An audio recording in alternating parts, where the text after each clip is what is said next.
Vous savez, à un moment donné, il faut qu'on se dise certaines vérités. Il y a des morales populaires que les gens aiment utiliser quand ces morales-là arrangent leur situation.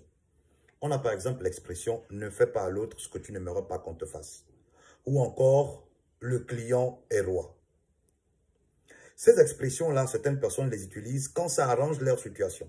C'est que quand ça n'arrange pas, vraiment, ils appliquent la règle de « ça n'arrive qu'aux autres, on ne réalise pas tant que ça ne nous touche pas ».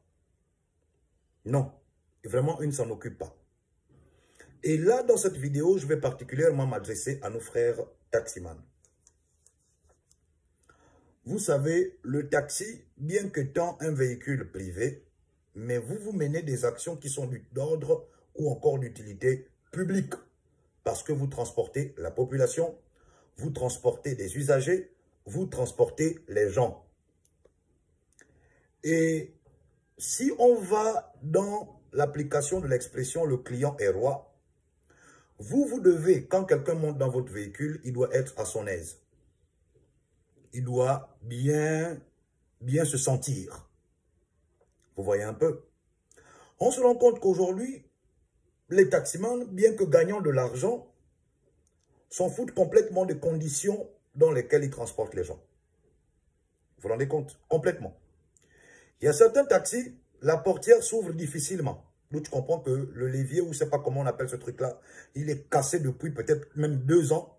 Le gars s'en fout, ouvrez par l'extérieur, ça fait en sorte que toi qui montes, qui viens payer ton argent, où tu dois être paisible, tu fais maintenant des gymnastiques pour ouvrir une portière afin de sortir d'un véhicule. En tant que ce gars-là gagne suffisamment de l'argent pour arranger un truc qui ne coûte même pas près de 20 000 balles.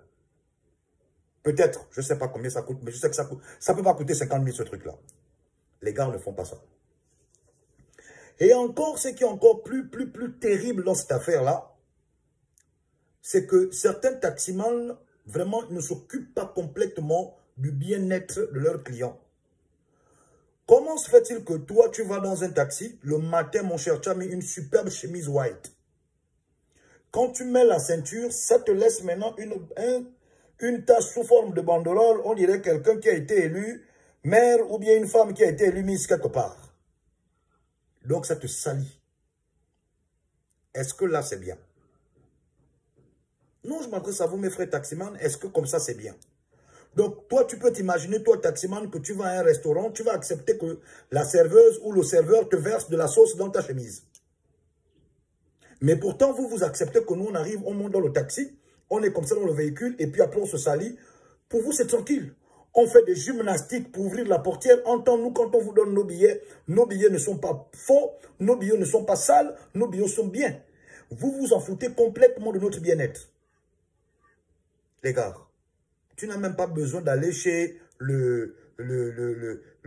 au lavage ou bien chez le garagiste pour nettoyer ta propre ceinture de sécurité lorsque tu as un souci de pouvoir rendre à l'aise tes clients. Ça veut dire que même toi-même seul, tu prends une éponge, tu essuies ça le matin parce que tu sais que hier j'ai tourné, certainement la ceinture s'est salie et que ce matin je n'ai pas pu aller par exemple...